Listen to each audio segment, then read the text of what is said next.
میں ایک گزارش آپ سے عرض کرتا ہوں، آپ اپنے ارد گرد سب سے پہلے اپنے خاندان میں اپنے مسکینوں کو، غریبوں کو دیکھیں، اور رمضان شریف سے پہلے ان کو اتنا راشن دے دیں کہ رمضان کے روزے وہ آسانی سے ایک مکمل پیکیج تیار کریں، پیکیج تیار کرنے کے جس میں 1 مہینے کے روزے بندہ آسانی سے رکھ سکے، افطار کر سکے، وہ پیکیج تیار کر کے آپ ان کو ہدیۃً پیش کر دیں۔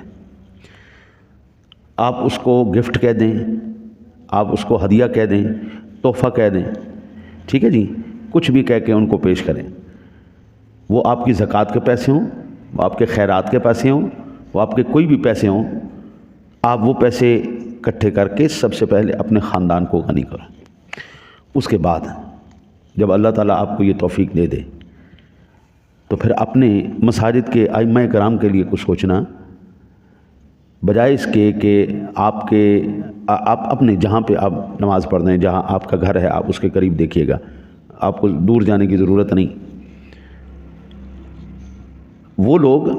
اتنی استطاعت نہیں رکھتے کہ وہ لوگ ان چیزوں کو افورڈ کر سکیں۔ یہ جو پیشہ ور بھکاری ہیں نا جی، انہوں نے ایک نماز نہیں پڑھنی ہوتی، انہوں نے ایک روزہ نہیں رکھنا ہوتا، انہوں نے ایک بھی کام ایسا نہیں کرنا ہوتا جو اللہ اور اس کے رسول صلی اللہ علیہ وسلم کی اطاعت میں ہو۔ اور آپ کے مساجد کے ائمہ کیا کرتے ہیں؟